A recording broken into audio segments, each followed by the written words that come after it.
The SuperView overlay is a narrow window of high-resolution trace data centered around the trigger event. The SuperView sample depth is fixed at 16,000 samples.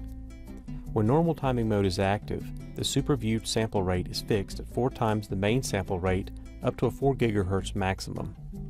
When transitional timing mode is active, the SuperView sample rate is fixed at 8 times the main sample rate up to 4 GHz.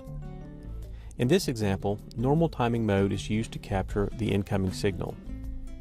The incoming signal is a bit undersampled, so the trace capture has a few inaccuracies.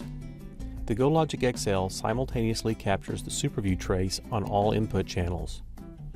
This window of 16,000 samples at 4 times the main sampling rate produces a more accurate recreation of the original input signal. The high-resolution SuperView overlay is centered around the trigger sample.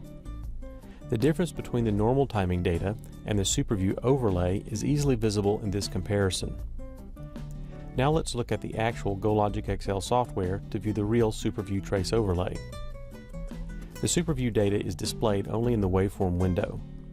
In this example, a single signal was captured with 200 MHz normal timing mode. Look at the trace data near the trigger sample. There's a 5 nanosecond pulse followed by a 10 nanosecond pulse. This pattern repeats throughout the trace data capture. Now let's press the toggle SuperView toolbar button to see the high-resolution overlay data. Press the toggle SuperView toolbar button again to hide the overlay data.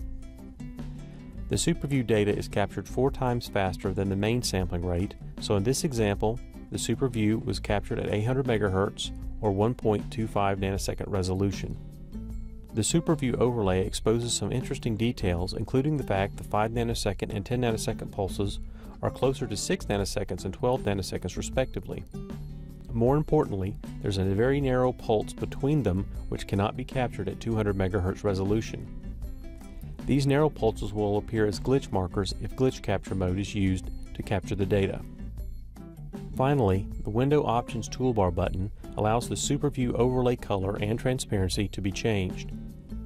Unlike the main trace data, which uses different colors for each waveform line, the SuperView overlay uses a single color to help contrast and compare the 2 data types. The transparency setting also helps to compare the 2 data types. The next video discusses the serial bus definition area.